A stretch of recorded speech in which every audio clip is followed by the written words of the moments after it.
Salam kasih Kristus kepada Anda semua. Kita bersama lagi dalam kebaktian online hari ini. Kita bersyukur untuk kesempatan ini di mana kita dapat bersama-sama menyembah Tuhan dan mendengar firman-Nya yang kudus. Minggu ini adalah minggu di mana kita memperingati kenaikan Yesus ke sorga. Oleh karena itu saya akan berbicara tentangnya secara langsung menjadi renungan firman bagi kita hari ini.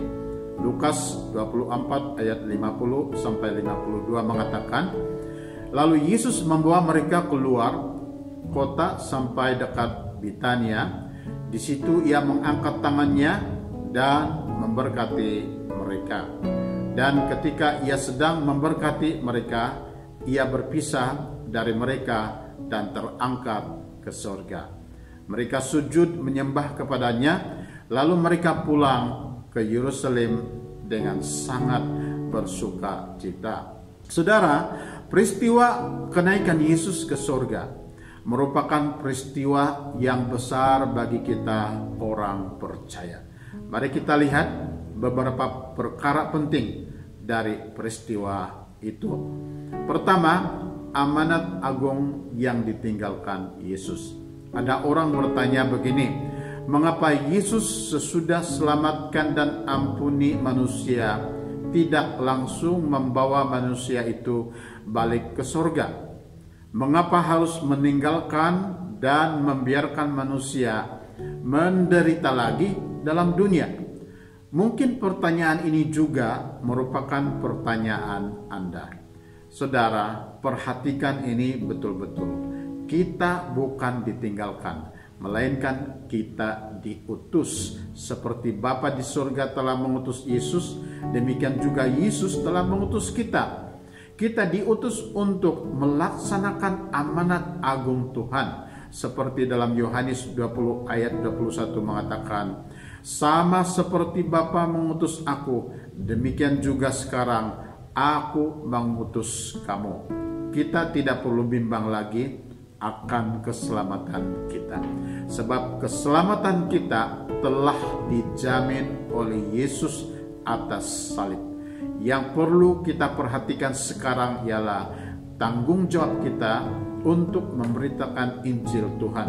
Matius 27 ayat 19 dan 20 mengatakan, karena itu pergilah, jadikanlah semua bangsa muridku dan baptislah mereka dalam nama Bapa dan Anak dan Roh Kudus, dan ajarlah mereka melakukan segala sesuatu yang telah kuperintahkan kepadamu, dan ketahuilah aku menyertai kamu senantiasa sampai kepada akhir zaman. Saudara, kita harus bersuka cita sebab kita mendapat bagian dalam rencana agung Tuhan untuk menyelamatkan dunia ini.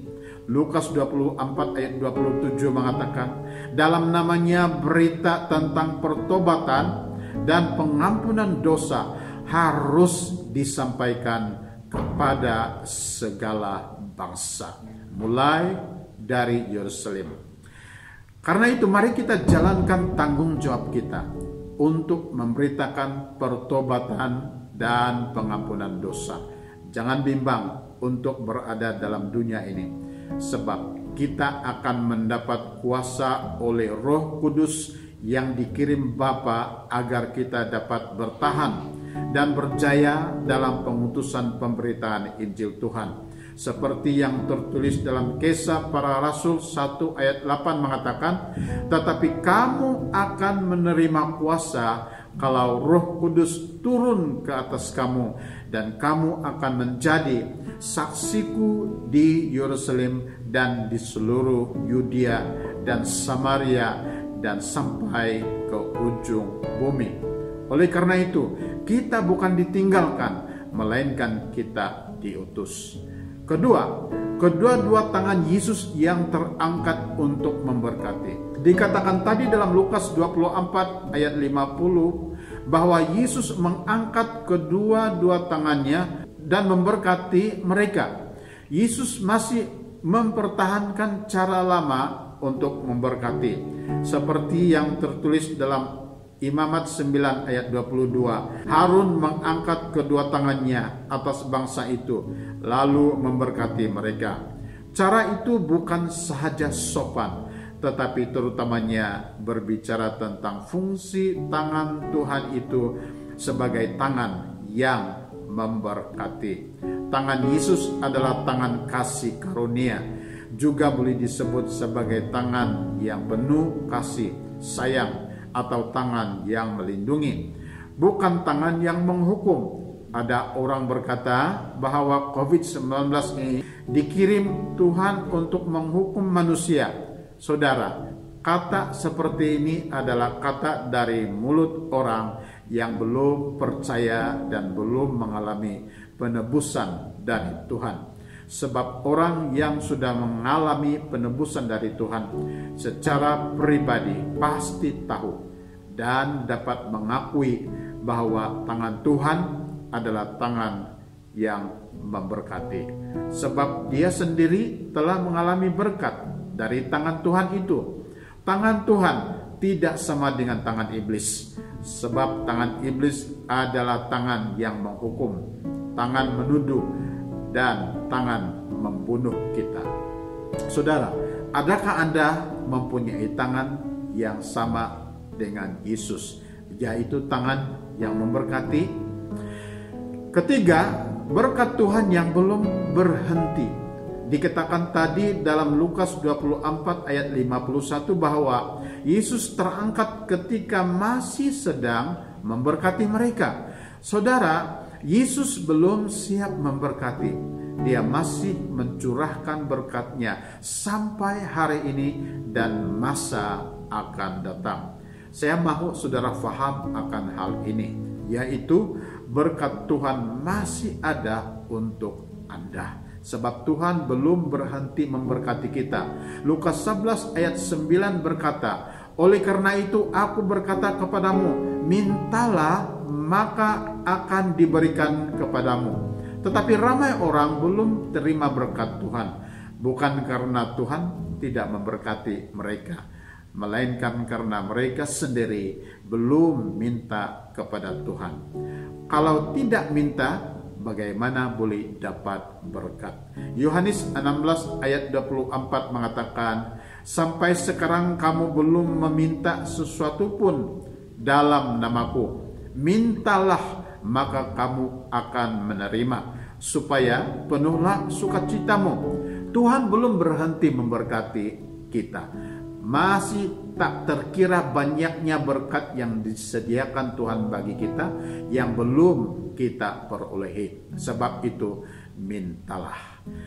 Keempat, Yesus tahu jalan kembali ke surga.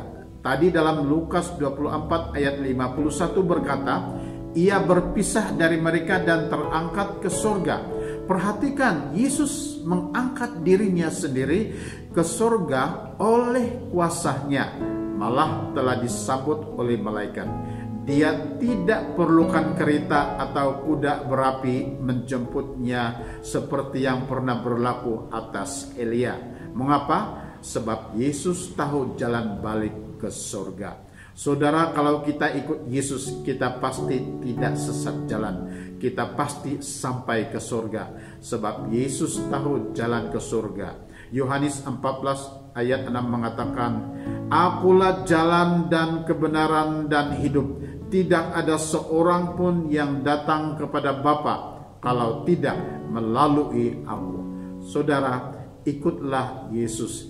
Dan kalau ikut Yesus, jangan alang-alang. Ikut Dia sampai selama-lamanya. Sebab pasti Yesus membawa kita masuk surga. Saudara, Yesus naik ke surga, tetapi Dia tidak tinggalkan kita seperti anak yatim. Dia kirim Roh Kudus kepada kita supaya kita boleh berfungsi bagi kerajaan-Nya dengan berjaya. Terimalah pesan manis dari kenaikan Yesus ke surga ini, yaitu pesan pengutusan kita untuk memberitakan pertobatan dan pengampunan. Pesan tangan Tuhan yang memberkati, bukan memberi penghukuman. Pesan Yesus yang belum berhenti memberkati dan pesan bahwa Yesus tahu jalan pulang ke surga. Terima kasih saudara karena bersama dengan kami hari ini. Tuhan memberkati saudara sampai kita bertemu di dalam kebaktian online masa akan datang. Tuhan berkati saudara. Haleluya.